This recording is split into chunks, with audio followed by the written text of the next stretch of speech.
जब हम छोटे थे पूरा टाइम मम्मा मम्मी मम्मा मम्मा मम्मा यही करते रहते थे, और अचानक से इस वर्ड पे लग जाता है फुल स्टॉप। ऐसा लगता है कि यार किसी के सामने तो हम बैठ के इस तरह से रो नहीं सकते, बात नहीं कर सकते, अपनी फीलिंग्स नहीं बता सकते कि भाई आओ बैठो आपको मुझे ये बताना है कि आज मॉम नहीं है, मुझे बुरा लग रहा है। Hi guys, welcome to my channel. और आज थोड़ा सा चेहरा उतरा हुआ है क्योंकि आज बहुत बड़ा दिन है, आज है मदर्स डे। और काफ़ी सारे लोग हैं जो आज के दिन अपने मॉम को डिनर पे लेके जाते हैं, मूवी लेके जाते हैं, उनको स्पेशल फील कराते हैं किसी ना किसी तरह से। So for us, for me and my sisters, 17 साल से हम लोग ये सोचते कि हम ये दिन किसके साथ मनाएं, बिकॉज मॉम नहीं है और मम्मा को जाके आज 17 साल हो गए हैं पूरे। और हर दिन, नॉट जस्ट मदर्स डे, हर दिन ऐसे दिल में आता है कि लाइक यार क्यों नहीं है मम्मा साथ में। इस टाइम पे मम्मा को होना चाहिए था, खुशी का टाइम, दुख का टाइम, बीमारी का टाइम, जॉय का टाइम, कोई भी ऐसा वक्त हो ना तो ऐसा लगता है यार क्यों नहीं है मम्मा, क्यों चले गए, इतनी जल्दी क्यों चले गए। एंड जब मदर्स डे आता है ना तो वो जो पेन है ना वो और डबल हो जाता है, बिकॉज हम देखते हैं बाकी सब जा रहे हैं अपने पेरेंट्स मॉम के साथ में टाइम स्पेंड कर रहे हैं, उनको स्पेशल फील करा रहे हैं। सो ऐसा लगता है यार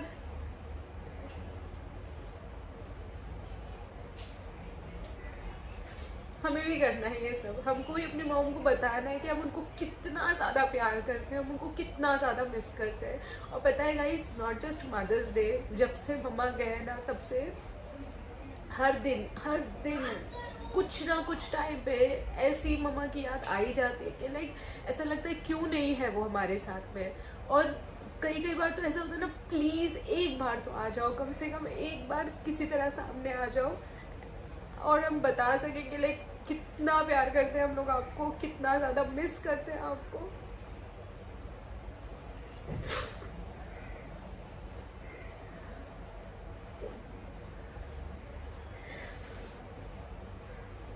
सो गाइज, आज ऑनेस्टली स्पीकिंग ऐसा नहीं था कि ब्लॉग बनाना है, ब्लॉग के सामने बैठ के रोना है। बट सच बोलूँ ना तो ऐसा लगता है कि यार किसी के सामने तो हम बैठ के इस तरह से रो नहीं सकते, बात नहीं कर सकते, अपनी फीलिंग्स नहीं बता सकते कि भाई आओ बैठो आपको मुझे ये बताना है कि आज मॉम नहीं है, मुझे बुरा लग रहा है। तो ऐसा लगा बस कैमरा ऑन करो और जितनी दिल की फीलिंग है ना उसको बाहर निकाल दो। हम लोगों की, हम 4 सिस्टर्स हैं जिसमें से हम 3 जन की तो शादी भी नहीं हुई थी। मेरी सिर्फ एक बड़ी सिस्टर थी जिनकी शादी हुई थी, हम तीनों की शादी भी नहीं हुई थी। तो ऐसा लगता है ना यार क्यों नहीं थे मम्मा, आज होते तो मम्मा भी देखते ही भाई बात कितने बड़े हो गए हैं। जब उनकी छुट्टी पड़ी है तो हम भी जाते अपने मॉम के घर, मायके जाती। मैं देखती हूँ बाकी लोगों को अपने वेकेशंस में अपने बैग्स पैक करते हैं, फटाफट अपने बच्चों को लेके चले जाते हैं अपने मॉम के घर पे, तो देख के बड़ा अच्छा लगता है। लेकिन कहीं ना कहीं ऐसा बुरा भी लगता है कि यार हम कहाँ जाए, मॉम नहीं है तो बस कुछ भी हो ओकेशन, बस आपस में यही रहना है, यहीं पे मनाना है। सो वो एक खालीपन शायद कभी भरेगा नहीं ज़िंदगी में।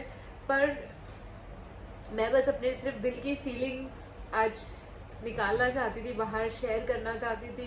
मैं अपने मॉम को बस ये बताना चाहती थी कि मैं उनसे बहुत बहुत बहुत ज़्यादा प्यार करती हूँ, हम उनको बहुत मिस करते हैं। ऐसा लगता है ना कि बस आ जाए, वो कैसे भी आ जाए, कुछ भी एक मैजिक हो या कुछ भी हो, किसी भी तरह से बस वो वापस आ जाए और हम लोग उनको ये फील करा सके कि लाइक हम लोग सच में उनसे बहुत प्यार करते थे। जब वो थे तब भी, जब वो नहीं है तब भी हमारा प्यार उनके लिए बिल्कुल कम नहीं हुआ है, जैसा था वैसा ही है और हमेशा वैसा ही रहेगा।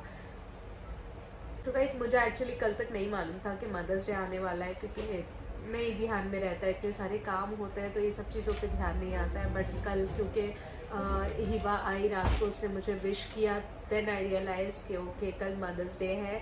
और आज एक्चुअली कुछ और ही सोचा था व्लॉग बनाने के लिए, लेकिन सुबह से ना ऐसे एकदम मूड अपसेट है क्योंकि समर वेकेशंस भी चल रहे हैं, प्लस आज मदर्स डे भी है और जो बाहर की ऐसी सारी सिचुएशंस चल रही है, तो ऐसा लगता है ना कि मॉम होने से फोन पे एटलीस्ट हम बातें करते रहते तो क्या फीलिंग होती। मतलब मैं ना वो हमेशा ये सोचती हूँ कि जो लोग जिन जिन लड़कियों की शादी हो गई है और शादी के बाद वो ये ना अपने ससुराल जाते हैं, तो जब वहाँ से अपने मॉम से फ़ोन पे बात करते होंगे, अपनी सारी अच्छी बुरी चीज़ें शेयर करते होंगे, फिर उनसे कुछ गाइडेंस लेते होंगे, रेसिपीज़ पूछते होंगे, एंड देन फिर फाइनली वेकेशंस वगैरह के टाइम पे अपने मायके जाते होंगे, तो ये सारी बातें अपने मॉम के साथ शेयर करते होंगे, तो वो फीलिंग कैसी होती होगी, वो एक्सपीरियंस कैसा होता होगा। तो ये सारी चीज़ें ना मैं बहुत मिस करती हूँ।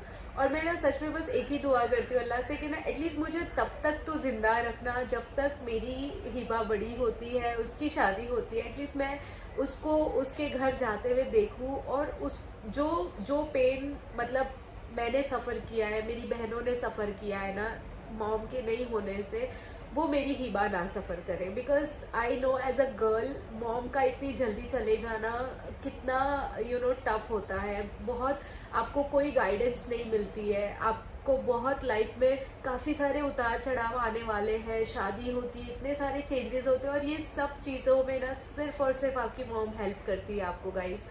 और तो वो जो चीज़ें हैं, जो डिफ़िकल्टीज़ है जो मैंने फेस की, मैं बिल्कुल नहीं चाहूँगी कि हिबा फेस करे। तो बस मैं यही दुआ करती हूँ अल्लाह से कि बस मेरे को एटलीस्ट तब तक तो ज़रूर जिंदा रखना जब तक मेरी हिबा की शादी हो जाए। हाँ, उसके बाद फिर आपका जैसा मूड हो तो ठीक है, देखा जाएगा, बट एटलीस्ट तब तक मुझे चाहिए कि मैं मेरी हिबा के साथ रहूँ। और चलिए, आज मैं आप लोगों का दिल नहीं ख़राब करूँगी, मुझे बस एक अपने आप को वेंट आउट करना था, मुझे एक अपनी फीलिंग निकालनी थी बाहर, जो मैंने निकाली, और अच्छा लग रहा है। I mean I don't know मुझे कौन देख रहा होगा, कौन सुन रहा होगा, कौन मेरे बारे में क्या सोच रहा होगा, but it's just that guys, अब मैं देखो बच्चों को तो सामने बिठा के नहीं रो सकती हूँ ना, मैं अपने हस्बैंड के सामने बैठ के आज के दिन रो सकती हूँ कि भाई देखो ऐसा ऐसा है।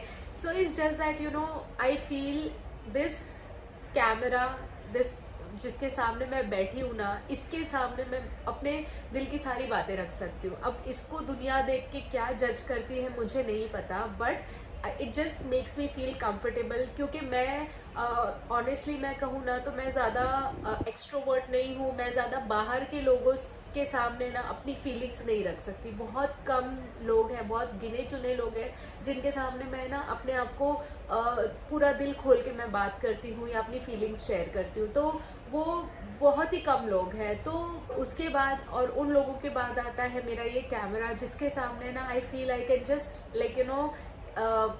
share myself and share my feelings completely without any hesitation, without any one being judgmental. So इस कैमरा के पीछे मुझे कौन देख रहा है, मेरे फैमिलीज देखते हैं, मेरे मेरे इन लॉज वाले देखते हैं, कोई बाहर की दुनिया वाले देखते हैं, या मेरे जान पहचान वाले देखते हैं और मुझे जज करते हैं, नहीं करते, I don't care about it. I feel comfortable sharing my feelings. और मुझे आज बहुत अच्छा लगा एटलीस्ट इस कैमरा के सामने आके बात करके। ऐसा लग रहा है कि पता नहीं समहाउ शायद मेरा जो मैसेज है मेरी मॉम के लिए वो किसी ना किसी तरह पहुंच जाएगा। सो गाइस, मैं आप लोगों के साथ एक छोटा सा इंसिडेंट शेयर करूंगी अपने मॉम के टाइम का। सो बेसिकली हमारा ना एक रूटीन था, जब हम लोग सुबह उठते थे ना तो ब्रेकफास्ट वगैरह कर लेते थे और फिर उसके बाद है ना सॉन्ग्स लगा देते थे हॉल में जाके, अच्छा लाउड म्यूजिक लगाते थे, लता मंगेशकर के सॉन्ग्स या फिर उस टाइम के जो भी अच्छे सॉन्ग्स थे ना वो लगाते थे, और फिर अपने अपने काम में बिजी हो जाते थे। डस्टिंग है या जो भी हाउस होल्ड चोर्स होते थे ना, वो हम सारी बहनें डिवाइड करके अपने काम में लग जाते थे। And mom was bed ridden, तो मम्मी अंदर बेडरूम में रहती थी बेड पे, और मम्मी अंदर से ये ना ऐसे गाने वाने सुनती रहती थी हमारे साथ में, बहुत खुश होती थी। फिर कभी कभी रिक्वेस्ट करती थी कि वो गाना थोड़ा सा और आवाज़ बढ़ा दे या फिर ये सॉन्ग लगा दे।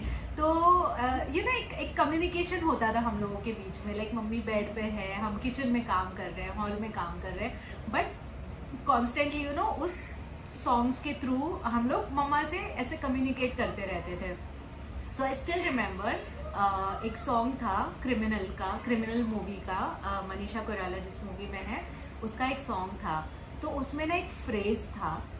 तो एक दिन वो सॉन्ग बज रहा था और फिर मम्मी ने ना वो फ्रेज आया और मम्मा ने कहा नसू थोड़ा सा फिर से रिवाइंड करके लगाना।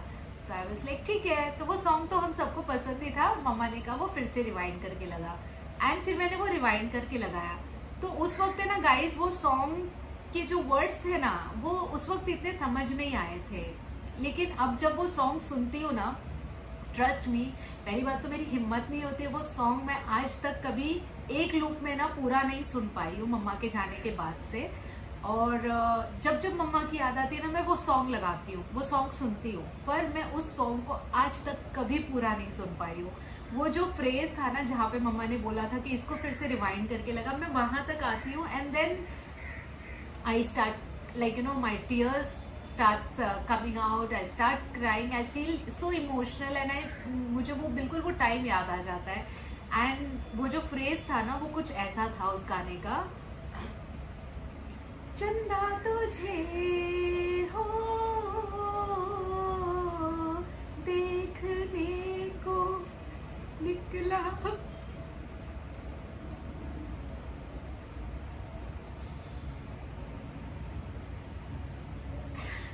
निकला करता है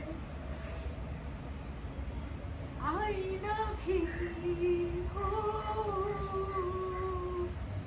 दीदार को तरसा करता है। तो ये सॉन्ग का ना गाइस मीनिंग अब समझ आता है, क्योंकि मम्मा महीनों महीनों तक है ना बेड पे रहती थी बीमार, और कई बार तो आईसीयू में एडमिट, महीनों महीनों तक हॉस्पिटल में एडमिट रहती थी। तो बहुत बहुत टाइम तक है ना मम्मा अपने आप को मिरर में देखती ही नहीं थी। फिर कभी हॉस्पिटल से आने के बाद या ऐसे कभी मिरर में देखती थी ना तो बोलती थी दोस्तों मैं कैसी हो गई हूँ, मेरी स्किन कैसी हो गई, मैं बुढ़ी दिखने लगी हूँ। मतलब every time she used to see herself ना, तो उनमें चेंजेस हो चुके होते थे बिकॉज इतना उनका ट्रीटमेंट्स चल रहा होता था, सारी चीज़ें होती थी। तो every time she used to see herself ना, she used to always say like मैं कितनी कैसी हो गई हूँ ना, मैं एकदम बीमार लग रही हूँ, मैं मरीज लग रही हूँ, मेरा चेहरा कैसा हो गया, खराब हो गया। एंड यूज्ड टू से नहीं मम्मा आप अभी भी बहुत अच्छे लगते हो, आप कितने क्यूट हो, आप एकदम ब्यूटीफुल हो, ऐसे हम उनको बोल के ऐसे अच्छा फील कराते थे।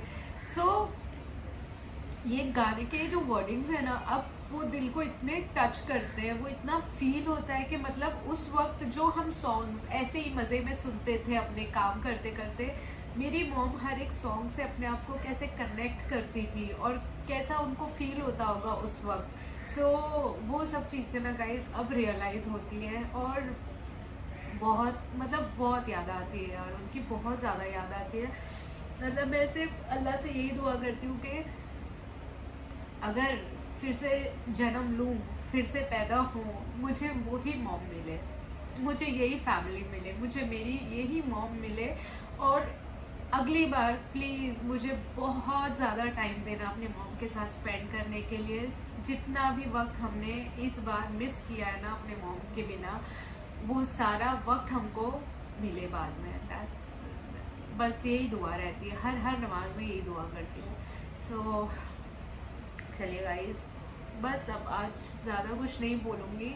आज आई डोंट नो, एक इतनी मिक्स्ड फीलिंग्स है ना, आज अच्छा भी लग रहा है कि आज मतलब आज मॉम को ही, सिर्फ मॉम को ही याद कर रही हूँ, मॉम के अलावा और कोई चीज़ ही दिमाग में नहीं आ रही है, और बुरा भी लग रहा है और बहुत सारी मिक्स्ड फीलिंग्स है। शेयर भी नहीं कर सकती, मतलब कितना ही शेयर कर लूँगी, आई मीन इतना बड़ा ब्लॉग तो नहीं बना सकती हूँ।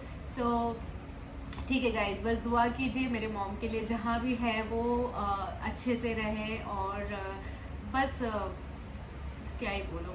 तो गाइज बस आप लोगों से यही बोलूँगी कि जब भी दुआ करो मेरी मॉम के लिए भी दुआ करना कि वो जहाँ पर भी है अच्छे से रहे। मेरी मॉम और उनकी मॉम जो दोनों अब यहाँ नहीं हैं, दोनों साथ में हैं कहीं पर, तो बस उनके लिए दुआ करना कि जहाँ भी रहे बस अच्छे